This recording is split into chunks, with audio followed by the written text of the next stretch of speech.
Now we have 10 groups to do the reporting for the larger group gathered here. For the knowledge of our community members gathered here, I would like to read out the questions that our group members discussed today. The first question was, from your perspective, what are the benefits of understanding Buddhist philosophy?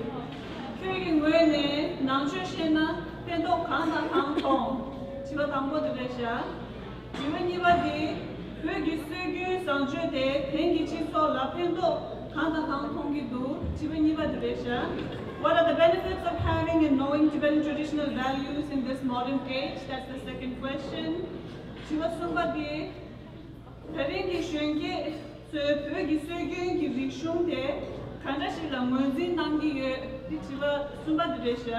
How does today's Tibetan youth identify or understand traditional Tibetan culture? So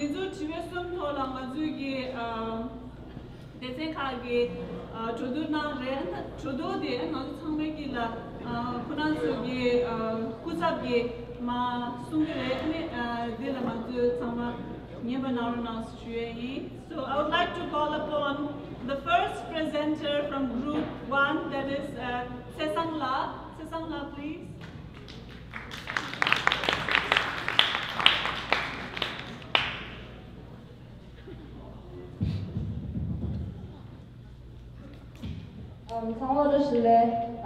Hi everyone. So we're doing the question from your perspective, what is the benefit of understanding Buddhist philosophy? So we ended up, so we had a really intense debate within our group of 10 people, and we ended up rounding up to 3 points. So the first point is that it provides a rational grounding, the epistemology, ontology, and metaphysics. It creates like a rational basis for academic studies. For example, like psychology, and if you're doing IB diploma, TOK is a really major thing that Buddhist philosophy really touches on. And all of those, one of those are, that is one of the main points. Lapta High School subject The second one is one of the major ones. It's controlling your emotions in a day-to-day life, where you're like dealing anger or stress or like too much work pressure, peer pressure, or anything like that. This philosophy actually like really helps you with that, as like, for example, meditating, clearing out your thoughts, and then understanding yourself, understanding other people, putting yourself in their shoes, all stuff like that. It really helps. And the last point is finding balance in everything, so that like your goal doesn't tip in one side. So it's like you find something wrong, when you say like day-to-day life, you always like, if there's happiness, there's always pain to come, or when there's pain, there's always happiness to come. Everything happens for a reason. Like negative karma and everything like that, it helps you find balance. So these are the 3 main points that we came on. Thank you. Moving on, we have Group 3,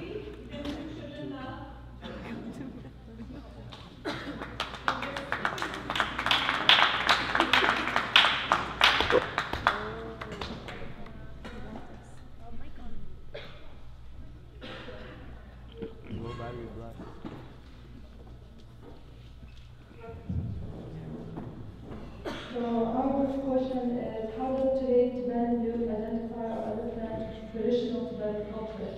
So our group came up with our clothing. So we wear sunju or we wear chuba, and that's how we represent Tibetan. And also our names have unique meanings, and our names are unique on the top. And also Tenzin, which is almost like 80% of the Tibetan population, which we carry like smallest names always with us.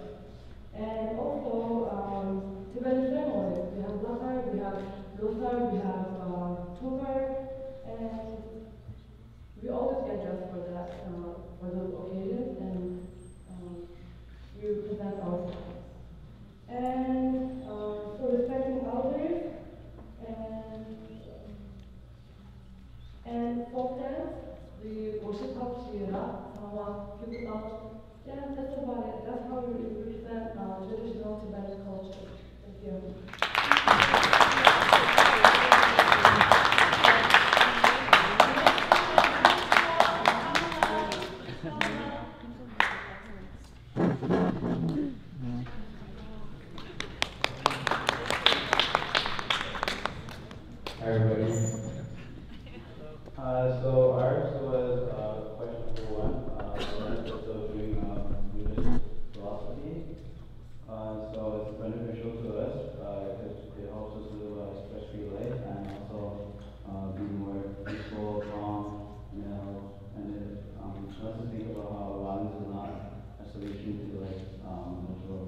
So my group and I, we discussed question 3, which was how does today's Tibetan youth identify or understand traditional Tibetan values?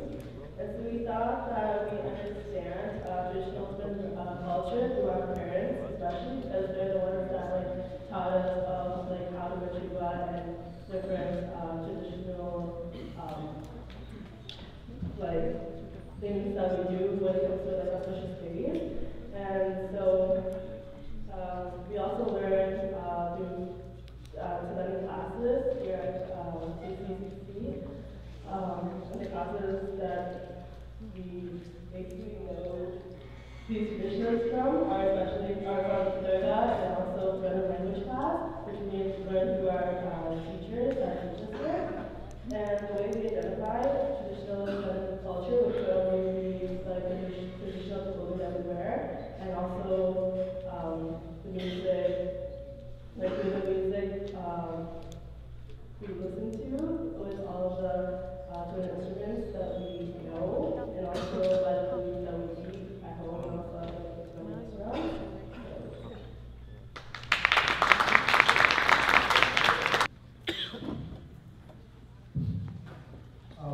The question my group discussed was about how does today's Tibetan youth identify or understand traditional Tibetan culture.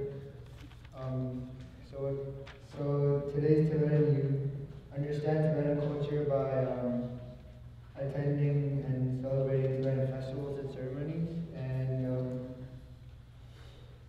doing Tibetan dances and learning the language and attending Tibetan classes, and finally clothing, food names, and skin color.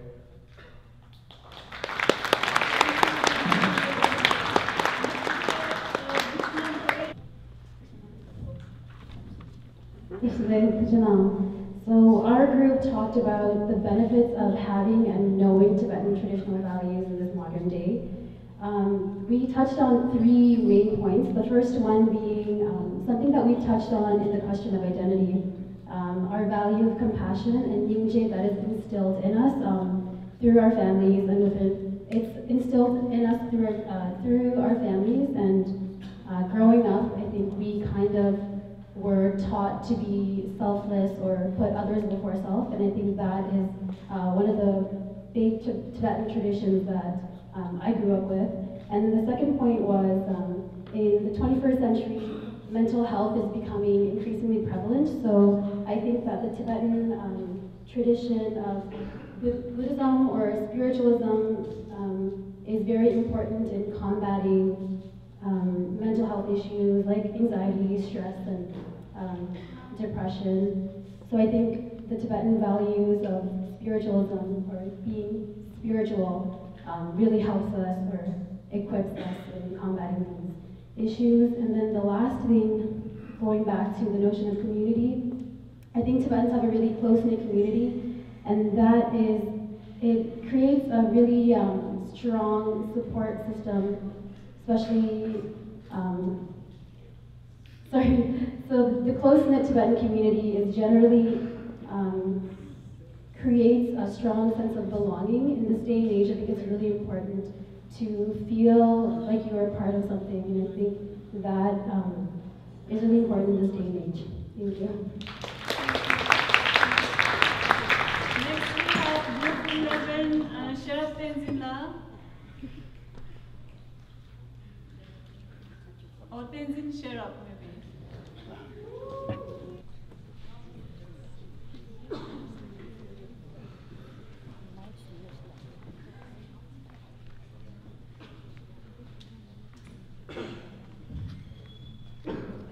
So our question was, what are the benefits of having and knowing Tibetan traditional values in this modern age? So we said, as with any other traditional values, they keep us grounded. So they, it's not just Tibetan values, but any values in general, give people something to fall back on so they have something else to believe in. And so in terms of Tibetan traditional values, this includes morality, compassion, and certain family values. In terms of this modern age, they give us our own unique worldview that differs from the Western perspective. As most of us here, like everyone here, we've been immersed in like the Western world and things like that, and being able to sort of have this different view of the world to fall back on that's unique to us is something that's important to me. Thank you. The last group to report is Group 12. Thank you, Mila.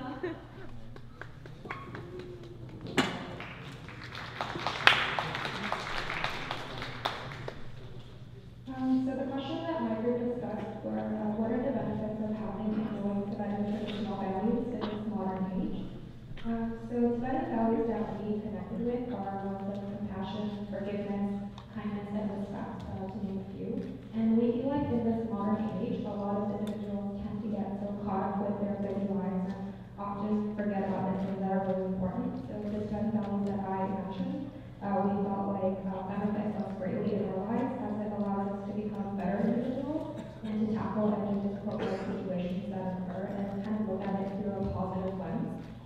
And on top of that, at the same time, it also allows us to empathize with people around us and their ways of life as well. So overall, we think it allows us to be better versions of ourselves and understand the world through a positive lens.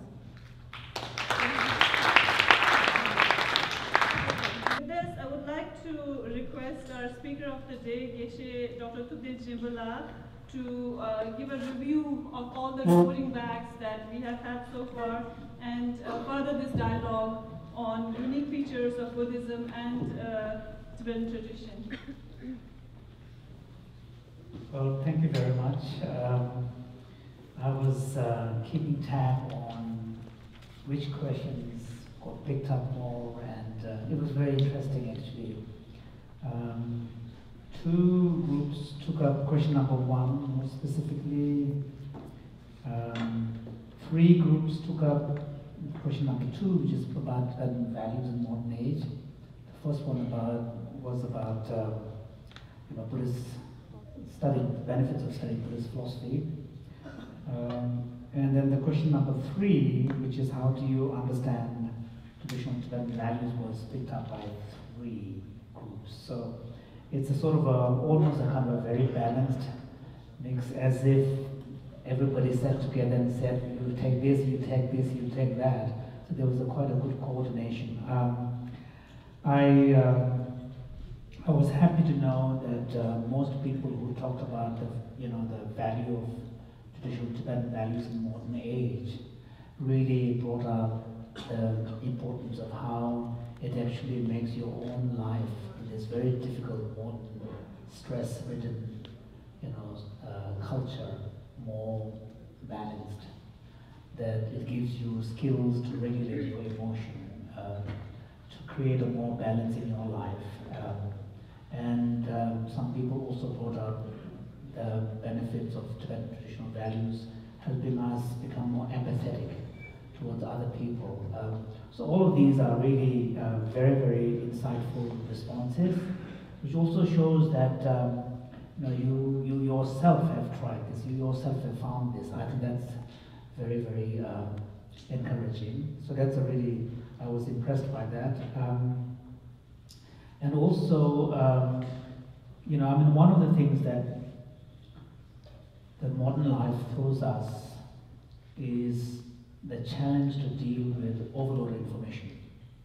We all struggle with this, in this very deeply connected world. There is sometimes a naive idea that, what matters is throwing the information out. And as far as how to use it, and there's this basic idea in modern times that the more is better. And that is part of the whole modern ethos of quantity over quality, and which is also combined with a very powerful assumption of modern secular society, which is, as a society, we should not be dictating our values on individuals. Values are a matter of individuals.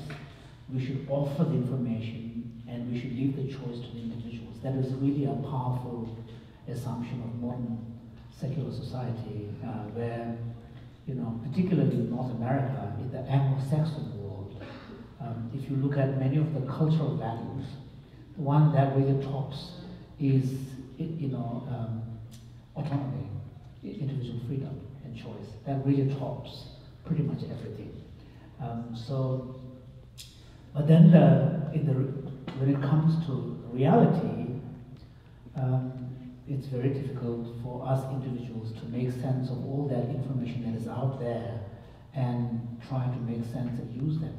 So that, imposes on us some ability to have a more proactive relationship with what is coming into your, perception. With the development of digital devices, particularly the handheld ones, the distinction between computer and communication devices have been eliminated.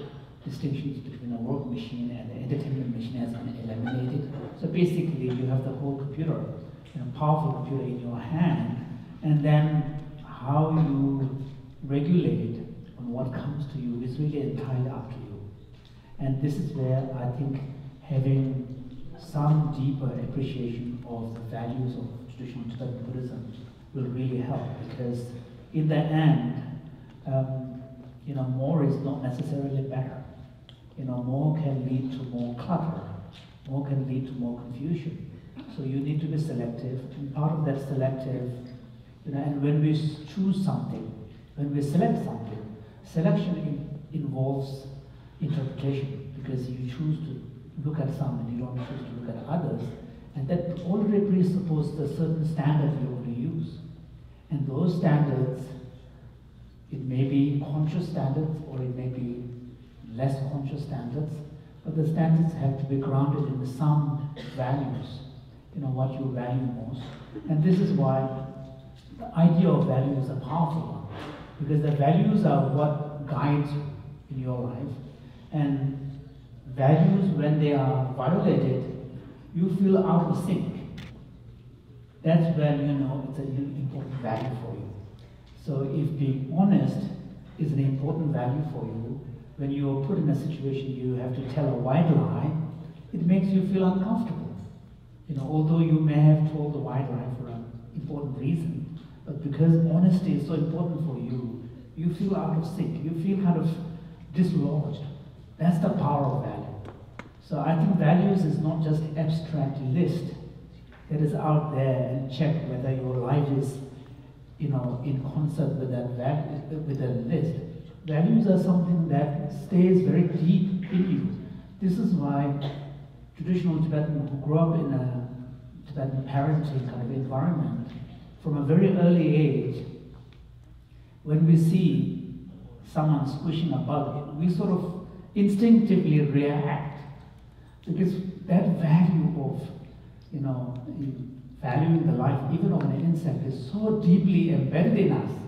It's almost become unconscious that we don't even think about it. It's only when it is violated we feel kind of, a jolt.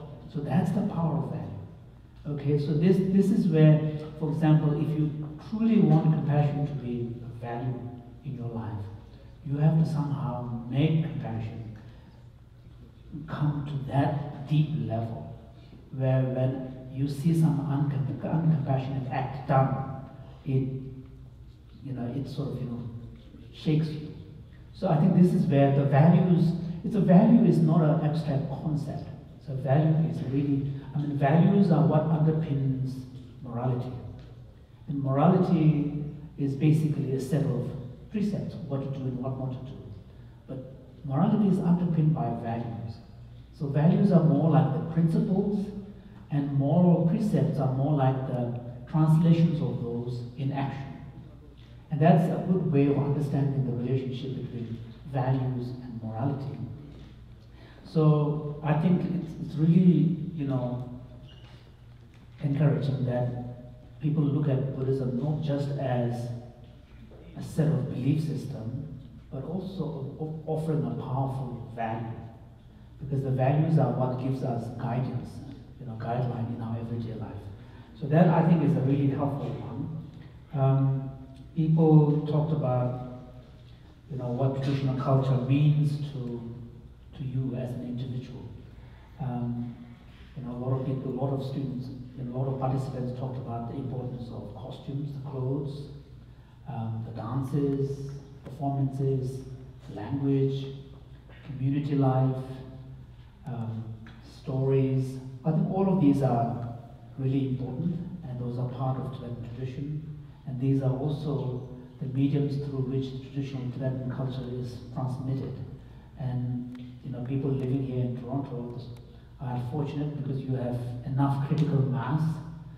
Those of us who are living in Montreal, we don't have enough critical mass. We're less than 100 up there, and divided between the Montreal Island and the outside. So Toronto, you're very fortunate because you have critical mass to be able to afford a place like this. Even if 10% people turns out, you're talking about several hundreds.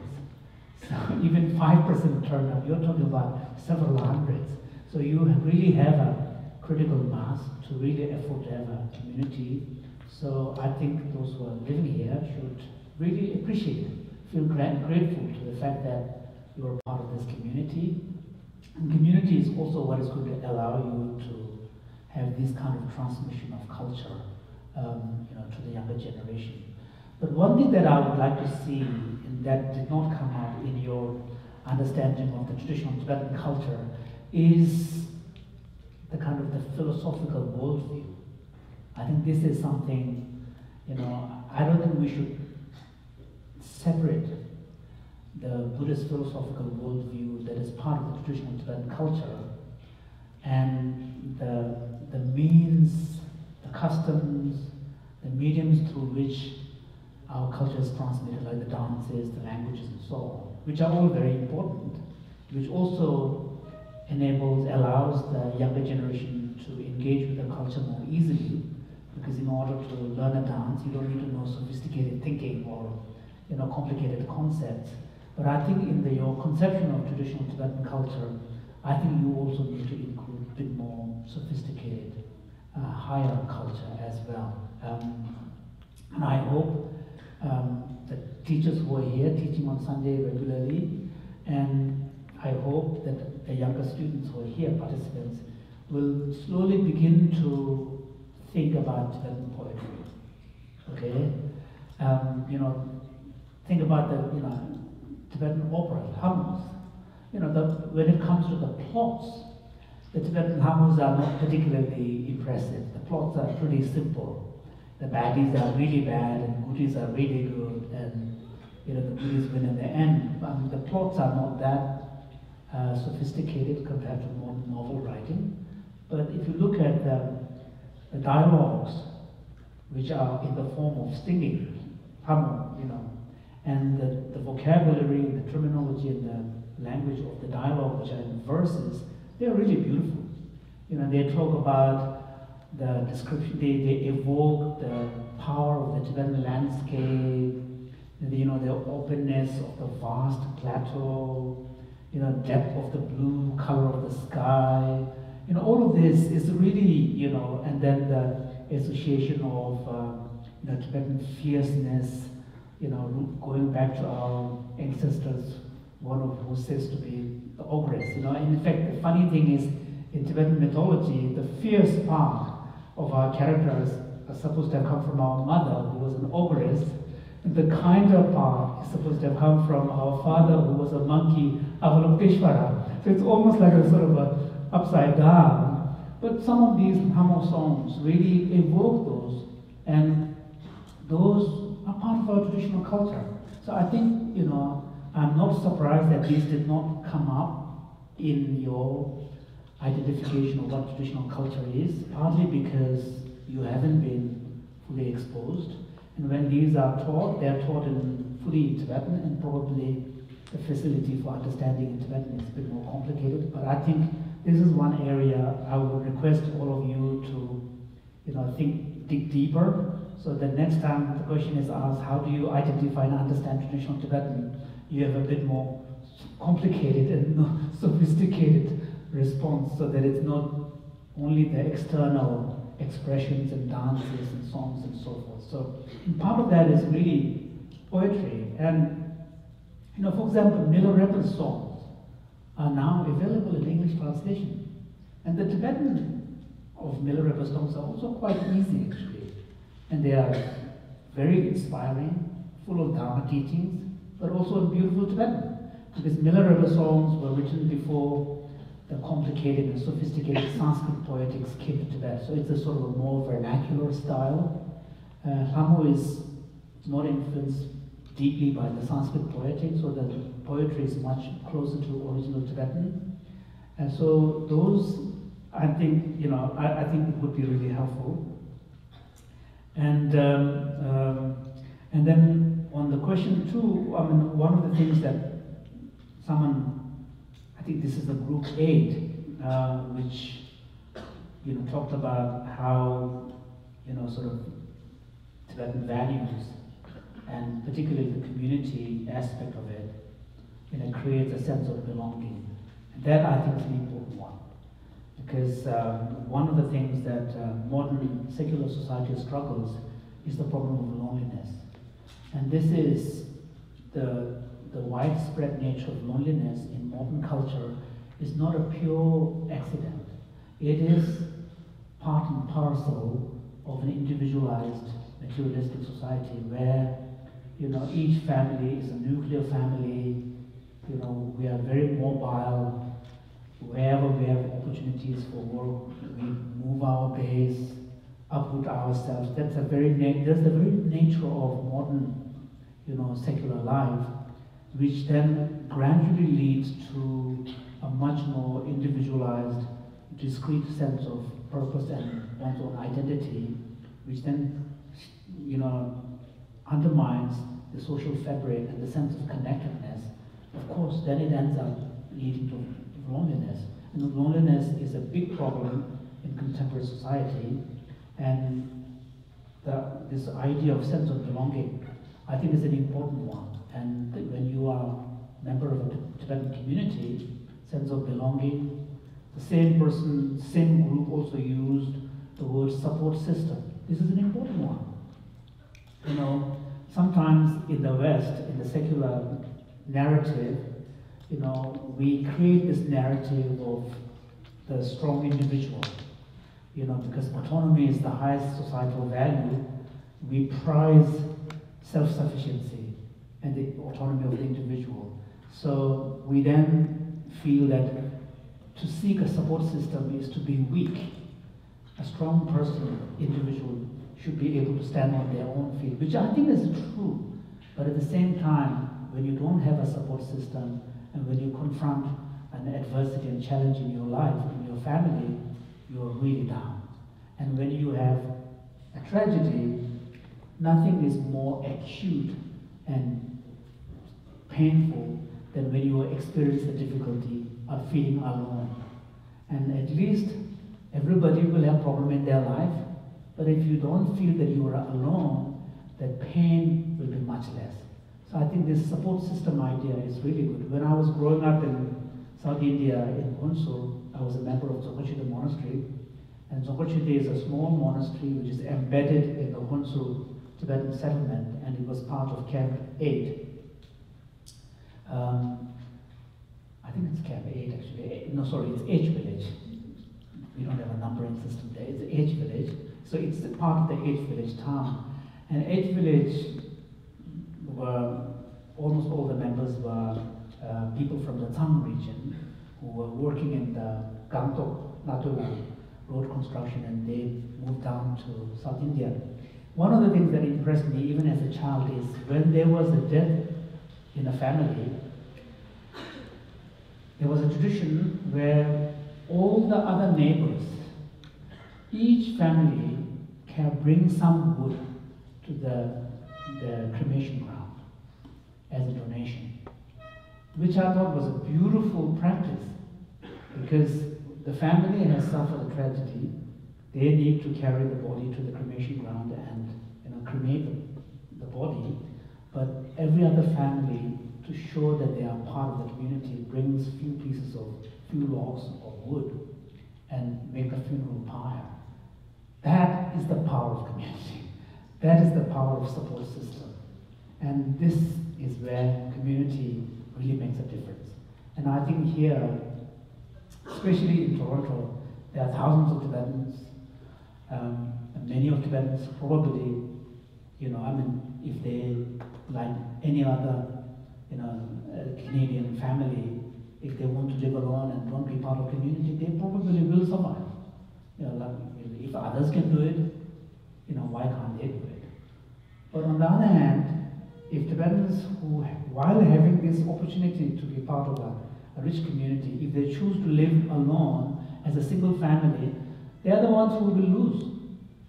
Really, you shun a support system, you shun a community that is already there, and then that will be their individual loss.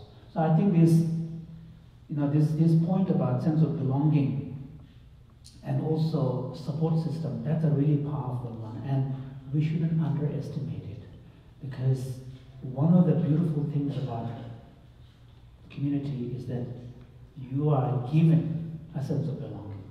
You don't have to work at it. You already come with a sense of belonging. Whereas if you are living a typical secular modern Western life, the sense of belonging is something that you have to create. Either you have to join a club, or you have to find something where you have a sense of belonging. But being a member here, the sense of belonging is already given to you. You don't have to work hard at it. But those, I think, is really important, and I want to acknowledge that. And also, one thing that was really touching is how everybody identified compassion as a key value of our Tibetan tradition. This, I think, is not simply a slogan. Sometimes, especially in this day and age where publicity is such an important part of branding, sometimes there is a danger we might just be adopting compassion as a branding of our culture. But we cannot, of course, claim exclusivity to that value. It's a universal value.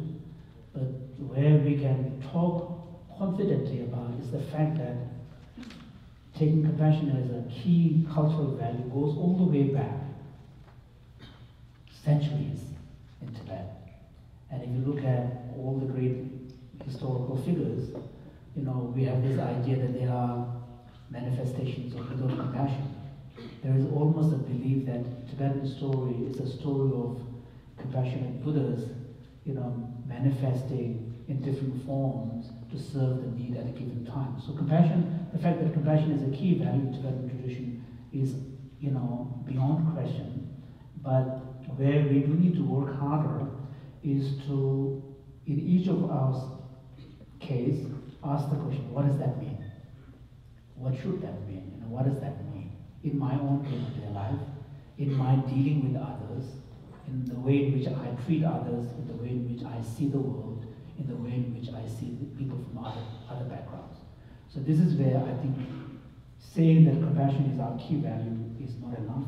You have to make it real. So those are very, some of the thoughts that I had. And, this Gorshe thing keeps coming up. So obviously, Gorshe seems to have really captured the imagination of the younger generation. So I hope the senior leadership of the Tibetan Association here are taking notice of that observation so that they can, stage more Gorshe and probably also teach, because I can do only the first part of the Gorshe, the slow one, and after, when it gets to the real stuff, I don't know which steps. So I think you probably need some teaching as well. So, but in any case, it does seem that Gorshe is a very unifying thing. For some reason, it seems to have become in the Tibetan community. Whether in India, wherever there's a wedding or New Year party, often, like in Dzongkha, when they do the annual cham performance, and at the end, when the cham ceremonies, everything is finished, then the people get around and do Gorshe. So it seems to be something, almost like a sort of a Native American kind of power type there seems to be something similar going on in the Tibetan tradition. So I think it's good that the children, that not children, the students participants are appreciating that, and also people spoke a lot about the importance of costumes and chuba. Ladies are lucky because Tibetan ladies' chuba is really beautiful. Our men's chuba is a little more complicated from an aesthetic point of view, but the ladies' chuba are really beautiful. So I think that a lot of people talk about the importance of having costumes and excuses also to wear them on Tungar and many opportunities. So those are really very deeply felt observations, and I hope, since this is a group of very young people, tech savvy, some of you are millennials, some of you are, I don't know what the new generation is called, Z, the generation, a lot of you are Z, some of you are millennials, but millennials or Z are supposed to be very tech savvy, social media savvy. So I think you should share the views that you have about what Tibetan values mean to you in living in a modern society.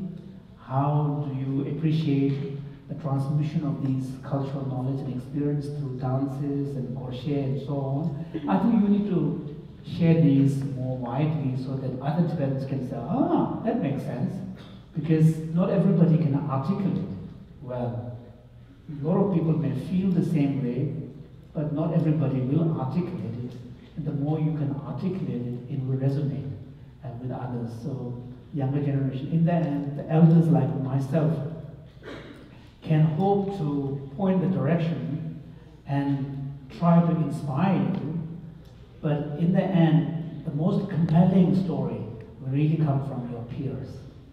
So, whereas if I say something, someone may say, well, he was a monk, he would say like that, he's the elder generation, he's the translator to the Dalai Lama. Okay, yeah, he's a scholar, he can say that, he has time, that's what he does. But if some of you talk about this, then it will be real for the other members of the younger generation, because they are just like you. Whereas not all the young people are just like me, because of the age difference is quite massive, So I think, I would appeal to all of you to really use communication skills and really share with other Tibetans what it means, because then, one takes off, one says, okay, that makes sense, yeah, I like that idea. And that's how this whole movement of, because while we are involved in protecting our culture, preserving our culture, we also need to make sure that we're having fun. Okay? We shouldn't make it as if this is a heavy duty that we need to carry because we owe it to the Tibetans back home. We do. But at the same time, this is our culture, this is our way of life. We have to enjoy it. And if we enjoy it, if we find it fun, if we find it meaningful, that will come through your communication. And that will take off. So that's what I wanted to share with you. Thank you.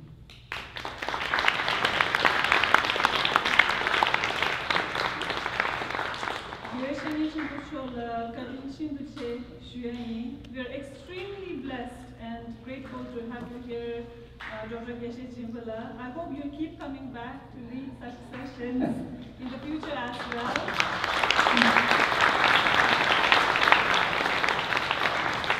I'm sure our youth members would like to see you more often here at Khangju Chendiling, and Khangju Chendiling would definitely facilitate such workshops in the future as well. Thank you very much for your final reflection and very enriching conclusion for our afternoon session's discussion, and also highlighting on the points that we missed out on in our discussion in the afternoon. With this, we would like to move on to the concluding session for our day's workshop. I'd like to open this stage to all the community members gathered here, all the participants that we have here, all of us who are here to, if you have any questions, please feel free to put up your questions. If you have any comments or suggestions related to today's workshop or any future workshop that you would like to see happening here at Council Chandiling, please feel free to speak about that as well. Anything that you would like to speak about, this is your time, this is your opportunity. We have a speaker here, please. Yana? Thank you.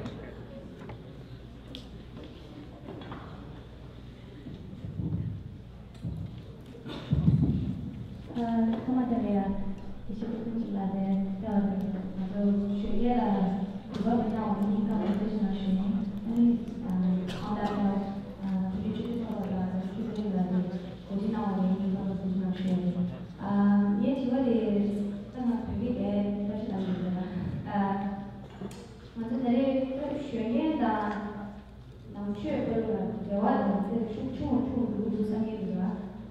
not just Buddhism, but Buddhist practices, rituals.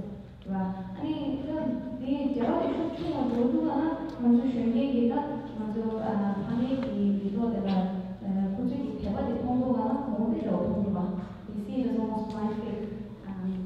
So the 대화의 share this or any tips or how we strengthen that connection again is a question for you. In my perspective, I'm not sure, but this one is also the Marina.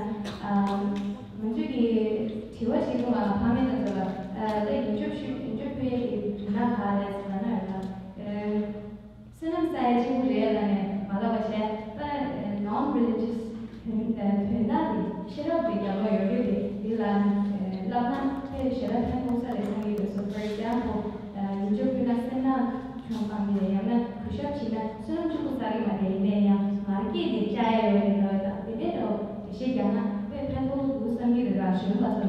that's my opinion. I mean, if you could share what your opinion on that is and how can we strengthen that connection.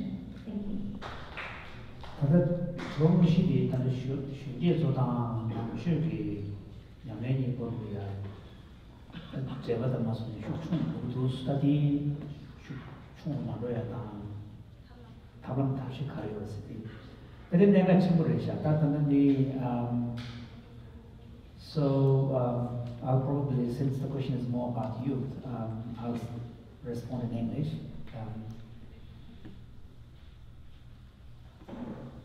There is going to be a difference in the generation, in the way in which we will relate to our inherited Buddhist faith.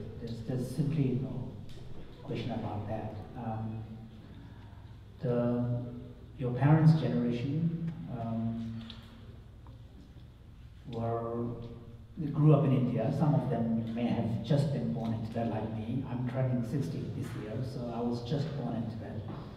I grew up in India, so probably your parents' generation are the same as my generation. We are quite different from our parents' generation because our parents came to India as refugees with a full memory of what old Tibet was like, and also with full memory of the experience of what it meant to be Tibetan on the Tibetan plateau, in a cultural environment where the outside culture was the Tibetan culture in society. They experienced a major disruption in their life, but they brought us up. So we grew up in India, in the Tibetan community, although in India, but we were protected in Tibetan community, Tibetan schools, and with a constant presence of His Holiness in our consciousness. I remember His Holiness's visit to my first school. I was 6, 7 years old.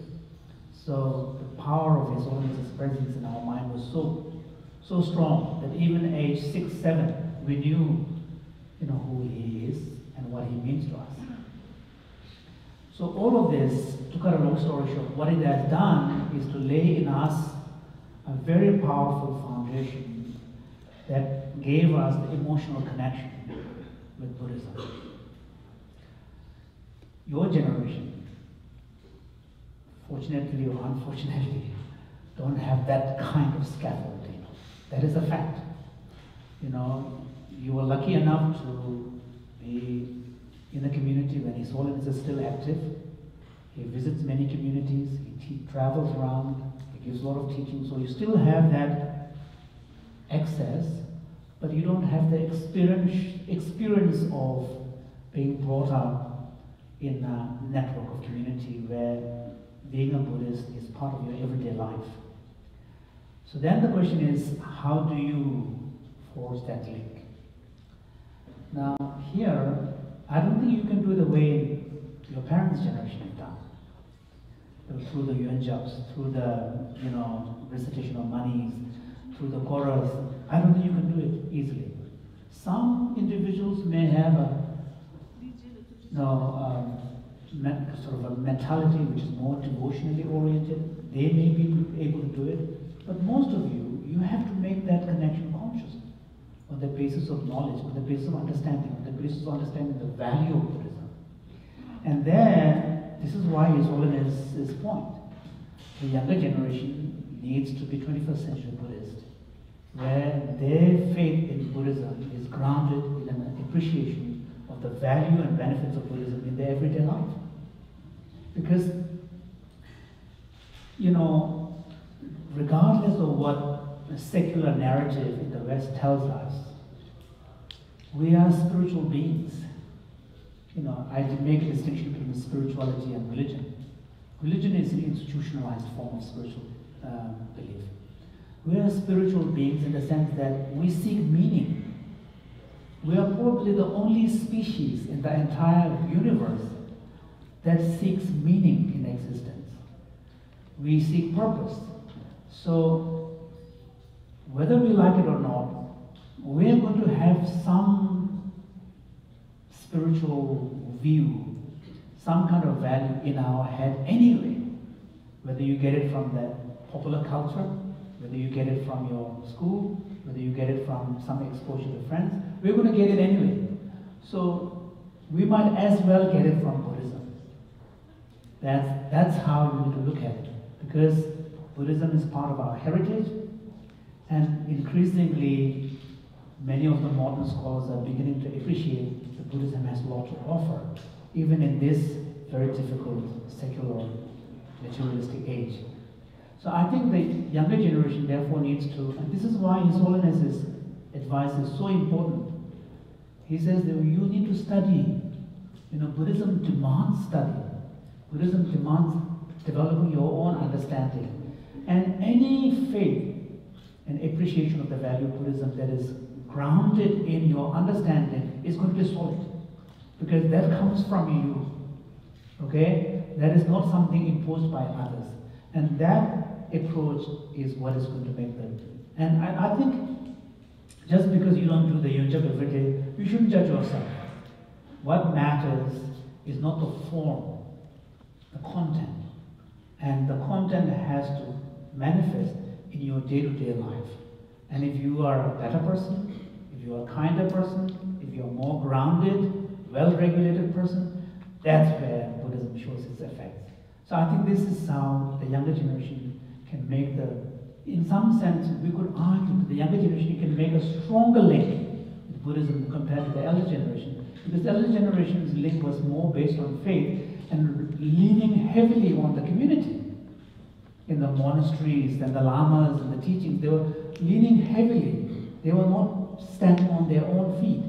Whereas the younger generation, if you get interested in Buddhism, your relationship will be even stronger because this is your story.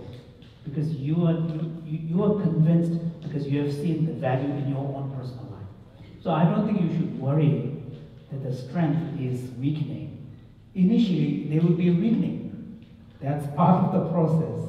But then a new link will be forged, which I think will be even stronger. So that was the question. Was there another one that you asked, or just one question? That was good. Yeah, okay.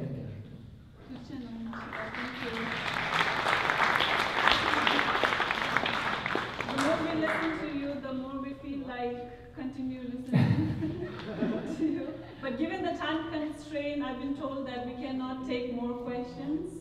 So we'll keep this session strictly for comments and feedbacks and reflections from our participants and community members who are here. So I can now move on to taking 3 more comments or suggestions, not questions, please.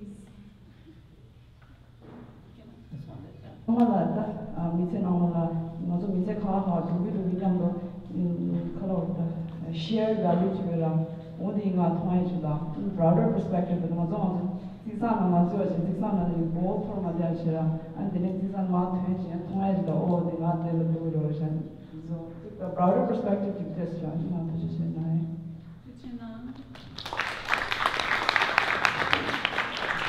for coming today, and I felt like you were a lot more accessible to a lot of young people in understanding and digesting Buddhism, and so I really appreciate that. I really appreciate that story you shared about Shijaya H's unique ceremony, funeral ceremony, and stories like that. Today was a really good experience being able to be amongst my peers and to have kind of a collective experience of really trying to navigate our identity, which is really complex, especially being young people navigating exilehood and the diaspora.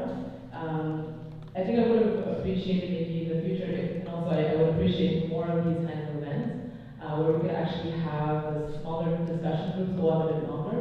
And I think it should be at least, I think it should be facilitated in a very intentional way, because we were kind of left to our own devices, which is fine, because like there's organic leaders that come up.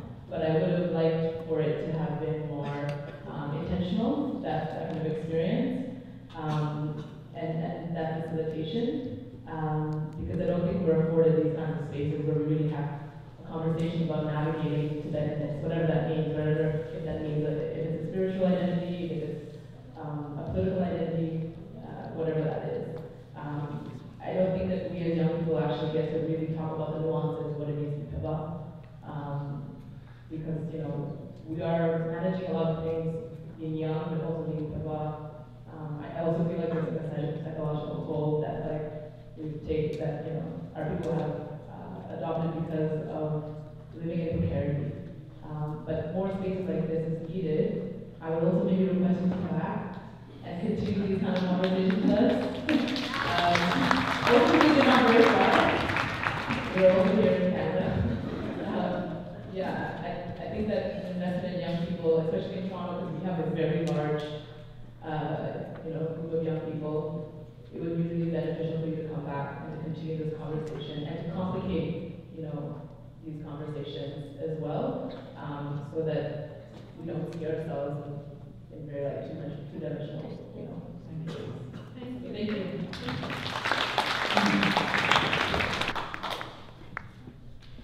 Hello once again. Just like the last speaker said, the discussions were a little bit too short, and I think it would be better if we had more activities.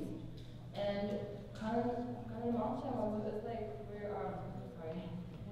when the talks are going really long, it no matter who the speaker is, it gets really it kind of gets boring and you kind of lose your focus. So I think it's really better if you have because the topics over here, there were two main topics and really general. It's better if you have subtopics and checkpoints. So you can kind of navigate where you are at the moment, because you really lose focus. And then activities in the middle, it kind of wakes you up. And then you could also have an open debate or discussion with Gisela and any other speakers. So I'll be back. Thank you. Thank you so much.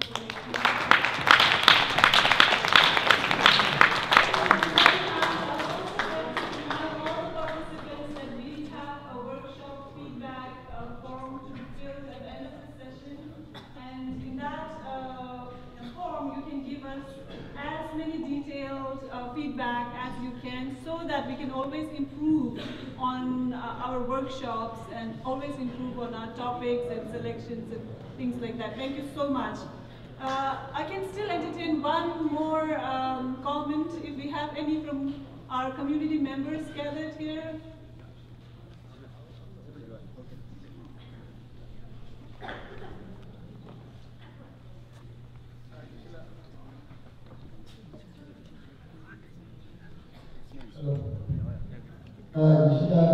Maybe I should speak English, more so younger generation. So I was asking for the last 4 years to digital answer at the release daily bookstore. So I'm extremely happy that digital I came as I spoke briefly with Kandula and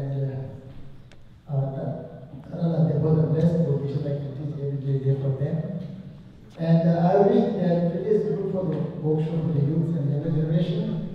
And next edition, I wish that at least we have 2 days. One day for like more like youth workshop. One day for like my generation, I'm like 48. Two days, like 1 day for the younger generation. 1 day is more like general public, so there will be more benefit. But I'm asking the people of today, so people ask for us, we should have to invite you come like next year in like before the celebration. And also thank you so much for all of you. I'm very inspired, very happy. Even though I went to bed at 1:30, I got like within 5 hours sleep, and I was very happy. A lot of you came, a lot of inspiration, and just please keep it up and thank you for your wonderful talk and discussion. Thank you very much.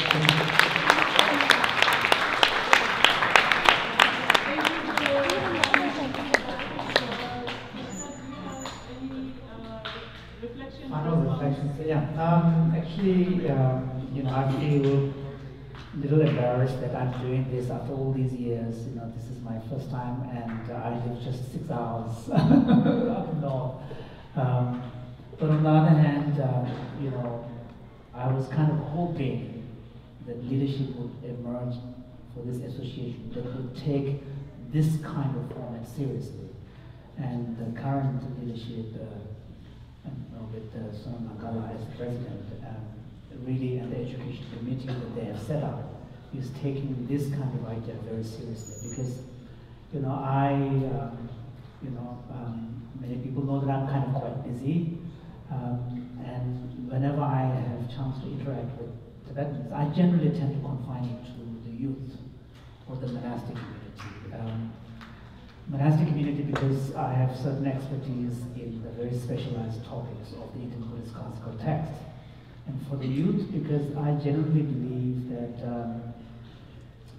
our youth can really suggest and point us towards a way of being Tibetan that is much more in tune with the challenges of our modern time. And so I'm very happy to have this opportunity, and I have personally been very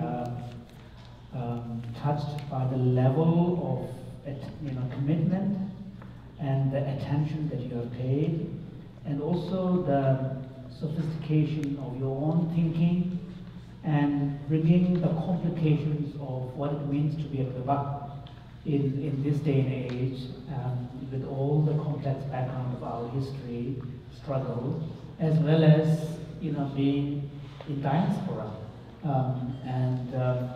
I feel very happy and privileged to be part of this first formal workshop for youth here.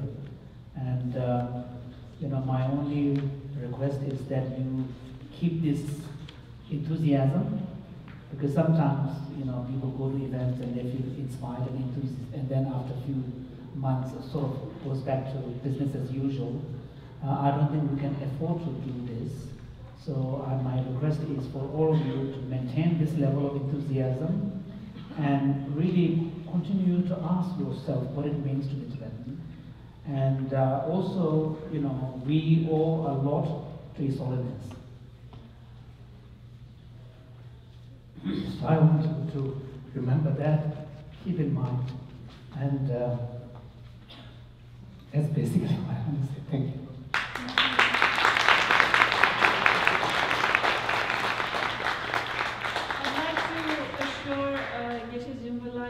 That this is just the beginning, and we are all very much inspired by your presence here today, and we'll keep this ball rolling in the future as well. Thank you so much. Next, moving on, we have a workshop certificates presentation by our president, Mr. Sonam Nagala.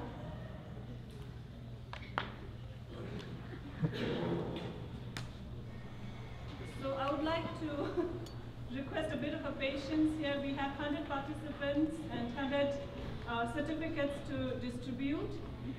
Starting with Nawayang Chinla, if you could just come forward. Nawayang Chinla, please, if we can be fast.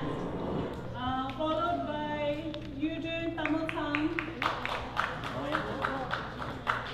Yudun Tamotang. Yishi Dorje La, Yangchen Somo La, Somo, Sring Wamo La, Sring Lankar La, Tenzin Khandra La,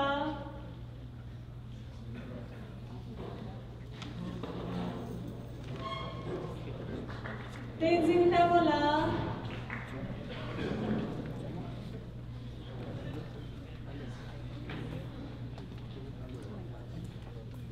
Tenzin Tabo La, Tenzin Tabo La, Tenzin Gabe Kongsa La,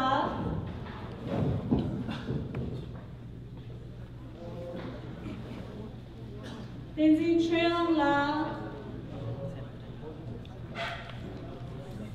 Tenzin Chuyang La, Tenzin Yuso La, Tenzin Yuzhe La, Tenzin Yuzhe La,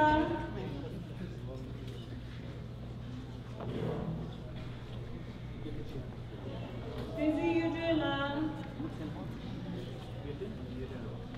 Tenzin Yingsel La, Tenzin Yingsel La, Hankyo Peronang, Tenzin Yishi La, Tenzin Yishi La, Tenzin Yishi La, Tenzin Yangi La, Tenzin Yangi La, Tenzin Yangi La, Tenzin Yangi La, Tenzin Yangche La, Tenzin Yangche La, Tenzin Yangche La, Yok Peronang, Tenzin Yöse La, Tenzin Yöse La, Yangi, Tenzin Yöse La, Tenzin Yöse La, Tenzin Yöse La, Tenzin Wangmo La, Tenzin Wangmo La,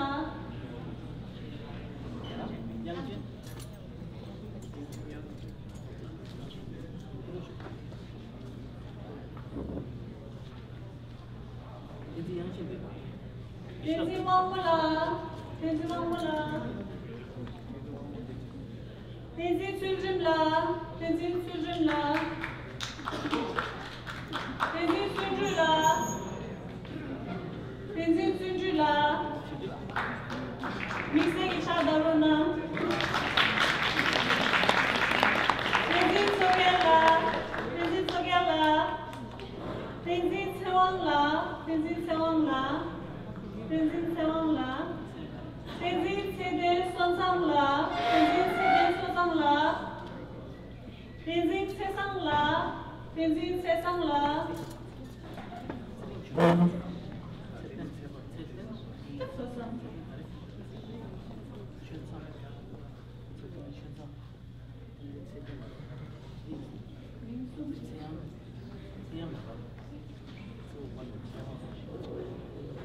Tenzin Tendar La, Tenzin Tendar La, Tenzin Tendar La,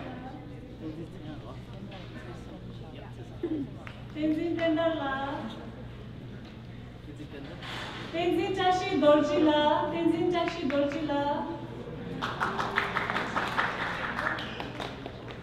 Tenzin Sonam La, Tenzin Sonam La, Tenzin Sonam La, Tenzin Sonam La, Tenzin Sherab La,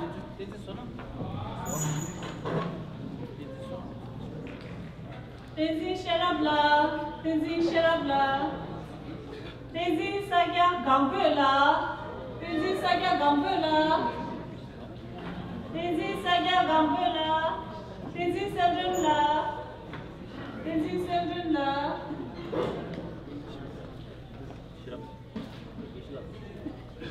Tenzin Rinchen, Tenzin Rinchen,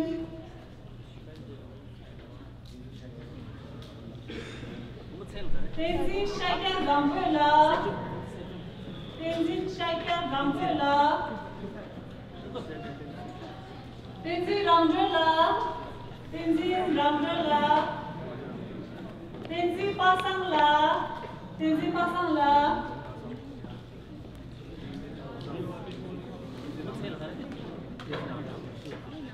Tenzin Pegila. Tenzin Pegila. Tenzin Pegila. Tenzin Pedrola. Tenzin Pedrola.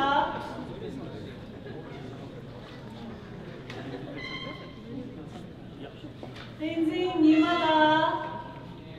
Tenzin Nimala.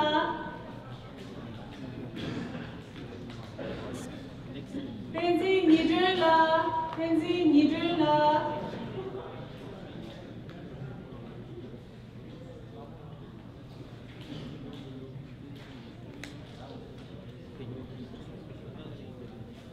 Tenzin Nonzom Shensangla. Tenzin Nonzom Shensangla. Tenzin Namjola. Tenzin Namjola. Tenzin Namjola. Tenzin Mengila. Tenzin Mengila. Tenzin Lodin Dorjila. Tenzin Lodin Dorjila. Tenzin Lodin Dorjila. Tenzin Lodin Dorjila. Tenzin Hamola. Tenzin Hamola. Tenzin Hamola. Tenzin Hamola. Tenzin Hadrilla. Tenzin Hadrilla. Tenzin Hadrilla. Tenzin Lekpel. Tenzin Lekpela. Tenzin Lekpela. Tenzin Kyasangla. Tenzin Kyasangla. Tenzin Kyasangla. Tenzin Dorjila. Vijayala Tenzin Dorjila. Chatinamana. Tenzin Dorjila.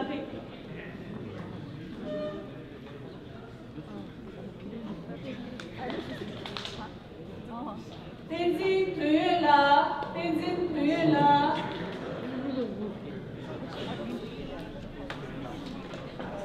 Tenzin Degi Sonamla. Tenzin Degi Sonamla.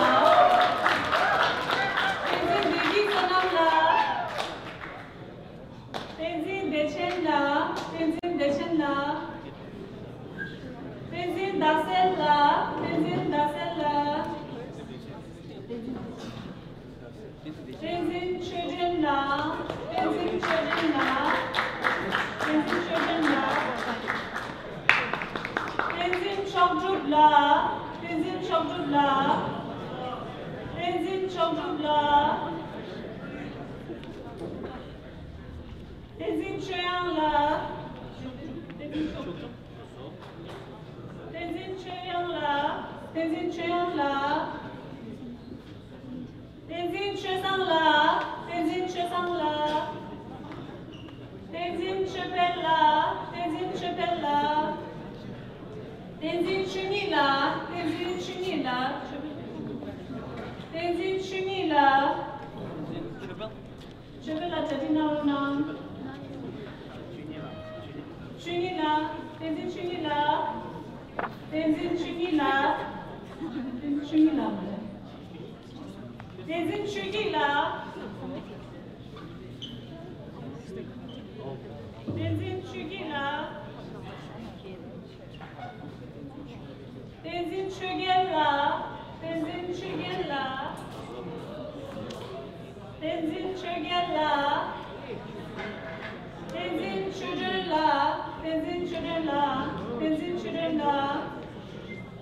Tenzin Shimila. Tenzin Shimila.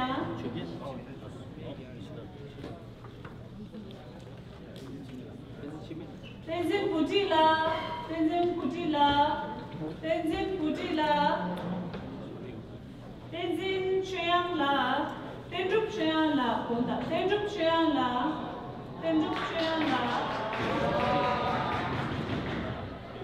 Tenzin Choyangla. Tashiyam Zomla. Tashiyam Zomla. Tashiyam Zomla.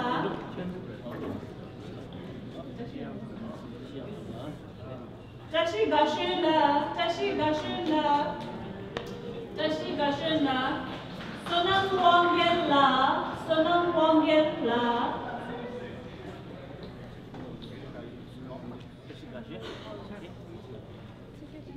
Sonam Wongmo, Sonam Wongmola, Sonam Wongmo, Sonam Wongmola, Sonam Lama, Sonam Lamala, Sonam Lamala, Sonam Jomala, Sonam Joma, Sonam Datola, Sonam Datola, Sonam Datola, Sonam Chikapla, Sonam Chikapla, Sonam Chikapla, Sange Nansela, Sange Nansela, Sange Nansela, Rinchen Jomala, Rinchen Jomala, Rinchen Jomala, Rignam Wonghangla, Rignam Wonghangla, Rignam Wonghangla, Richo Tenzin-la, Richo Tenzin-la, Richo Tenzin-la, Richo Tenzin-la, Ripa Jinda Tsangla, Ripa Jinda Tsangla, Ripa Jinda Tsangla, Pinzo Wongmola, Pinzo Wongmola,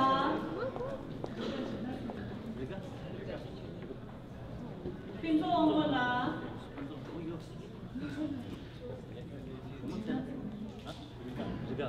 Pema Sonamla, Pema Sonamla, Pema Sonamla, Pelgel Lamharla, Pelgel Lamharla,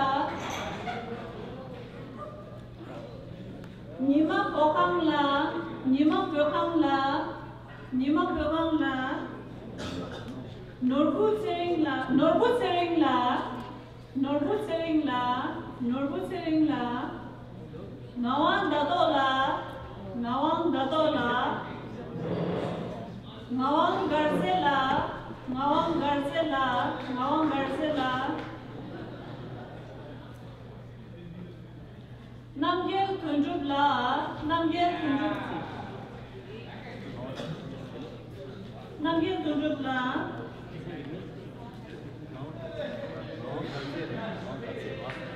Namjul Tenzila, Namjul Tenzila, Namjul Tenzila,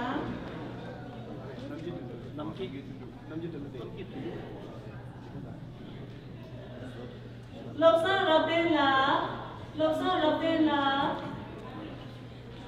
Kunke Tashi Dojila, Kunke Tashi Dojila, Kunga Dechela, Kunga Dechela, Kunga Dechela,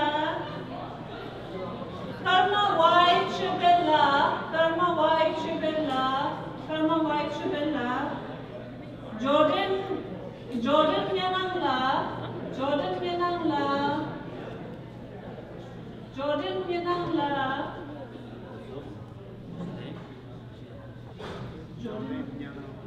Jamyam Jomala, Jamyam Jomala, Jamyam Jomala, Shimi Hamola, Shimi Hamola.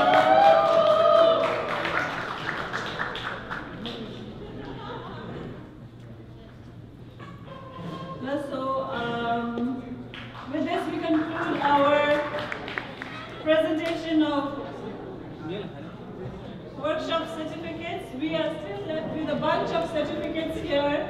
So those of you who have your friends' name registered and would like to collect on behalf of your friends, feel free to do that after the session.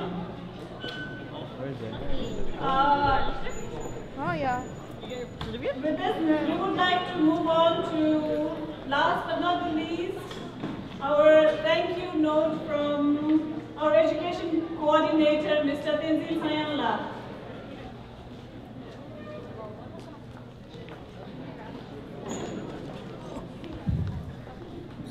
성을 어쩌시더래? 제도 구글 웹에 구이 숨줄 부므랑바 개왕 대시 부대지마 마당 강준 출리ben기 속수 위배 시행 연속기 소민나와 sabjungdu nyamshu namkhen losar pyuli mashuen namda surni dukebe sani mimang chela nye kangjung churi din ki sheyun desen ki wasap shude tsangma samdi tashidari shujuni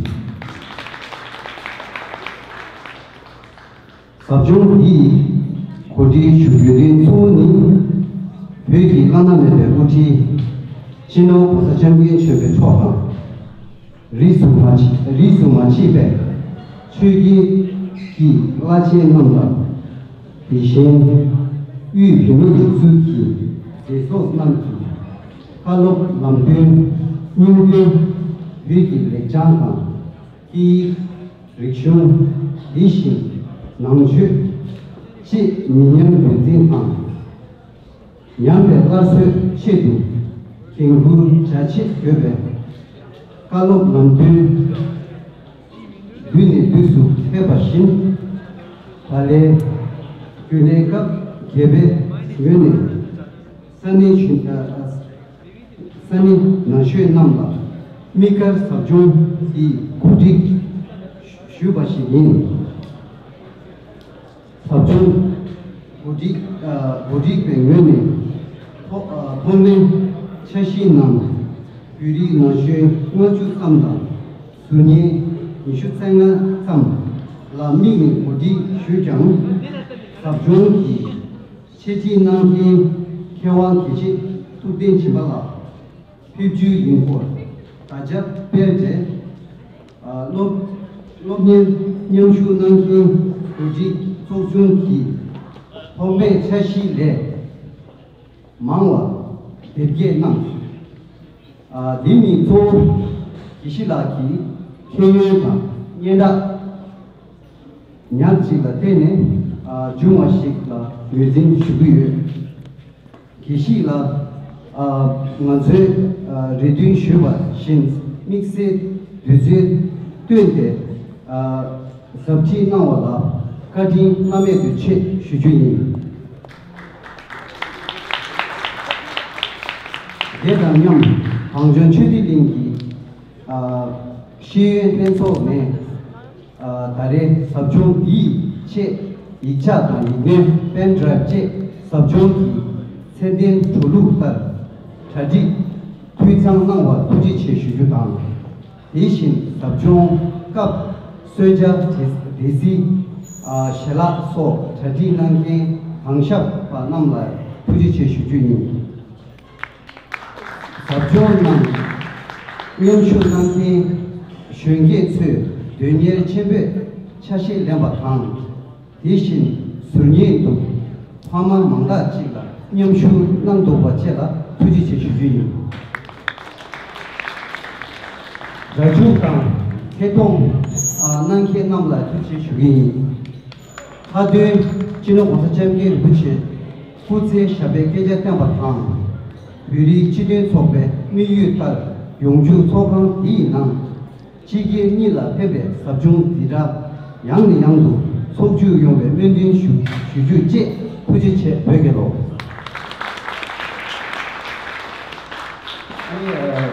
Digala Minkashi Bide, Deme, Tuchen, Moda, Shue, and some of the Ning Papa Tuchen are Shue. Dichela, I think I'm just going to shoot it in the Thompson, the Shituti Chivala, Chedata, Puja the Bishop.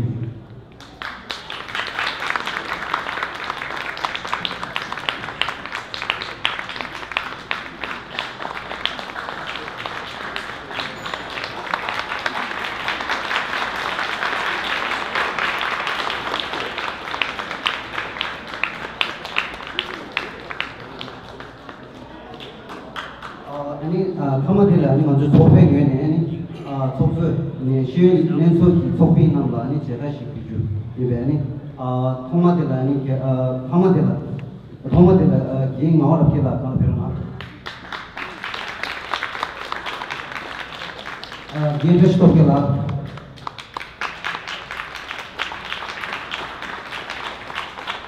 Gate San Kila, Gate Dojla. 감사합니다. 소망합니다. 인기였습니다.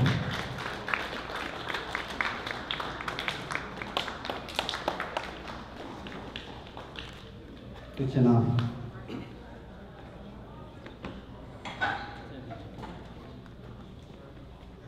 So that today also goes to the Kiringi some of those children.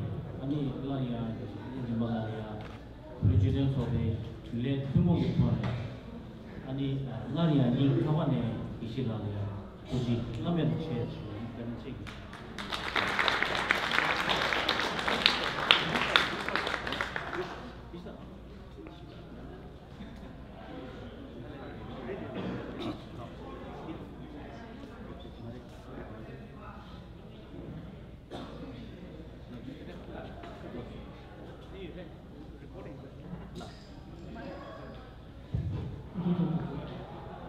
Mandala just reminded me to say maybe a few words about an app that I've developed called Mandala app. And the idea behind the app, it's done by a Singaporean company, but the work is done in India. And the idea behind the app is to really provide a digital platform where we can combine the basic idea in Buddhism, which is how to combine view and meditation to change your action. So, Tabum Chusum is the idea. And there's a basic idea in Buddhism that a real transformation really is a function of combining new way of seeing the world, which is changing the mindset, and how you internalize that through some kind of mental training, and then you use your intention to make the difference in your everyday life. So I've developed an app called Mandala app, which is available both on the Apple and Android device, as well as there's a web app. And right now it's a little expensive, it's $50 a year. I'm trying to convince my colleagues in Bangalore to turn it to $25 a year, and maybe even make it monthly available. So if it's monthly, then it's $30 US, which is the price of a Starbucks coffee. So if people are serious, they can let go of that one day Starbucks coffee. So it has three main segments: learn, live, and explore. Learn is about very short 10 to 15 minutes lectures on matters of everyday interest, emotion regulation, self-awareness, dealing with your own emotions, parenting, how to change your mindset, the importance of mindset, all of this. Then live is a series of guided meditations. Some of them are basic meditation of quieting your mind, learning to stay in the present, and then applying meta-awareness. And then there's another section which deals with targeted meditation. So if you're struggling with a difficult person in your workplace, what kind of meditations you can bring to help you maintain your composure. So the targeted practices. And then explore is more about delving deeper. So people who want to go deeper into very specific Buddhist concepts like the Four Noble Truths, Eightfold Path, Threefold Training. So these are all explained again from a secular, universal perspective, not as a religious concept. And then you can set your intention, so up to 5, and track it. So you put in a reminder, and then at the reminder point it will ping you, and then at the end of the day you say you were completely successful, partially successful, or not successful at all, so that you can track across time. If you have a particular resolve or intention. So it's right now available in English, French, Spanish, Chinese, and Russian, 5 languages. So I don't know how far we can support it. So the basic idea is to really offer on a digital device. So I think those who are interested in looking at the specific tools from Buddhism in everyday life, I think this is worth taking a look at. So right now for students, the price range is, it needs to be brought down. And if you have a monthly subscription basis, you can try a few months. So that's what Sonamla was talking about. And my own hope is that once we have a web app, which is not through iPhones or Android, you can download the app directly from a web page. Then it allows parents to buy a coupon that they can gift. So I'm hoping that the parents, who can afford, can use this as a New Year gift or Christmas gift. And I'm particularly thinking of the Tibetan diaspora as well as the Vietnamese Buddhist community who are struggling to make sure that their younger generation also remain connected with their Buddhist heritage. They're going through the same kind of struggle. So my hope is that when the web app comes out, then the parents can buy this and gift you, and that way, the younger generation will benefit from this. So this is a new initiative I've been part of. At the moment, it's my service is completely pro bono because web generally takes a long time to recoup the production cost. I have a friend who's a very, very long-term friend. He is the one who is completely investing in the production, and I'm not financially exposed, but I'm helping with the content. But I think for the younger generation, those are things that can actually make some of these ideas real. Because otherwise, the question was asked, where do we start? And that's a serious question because Buddhism is such a big world. You don't know where to start. I think something like this gives you a much more organized way of dealing with it. Unfortunately, we can't have a Tibetan language because it's too difficult because, I'll end up writing all of them in Tibetan myself. And that is a question of time, yeah. Thank you very much.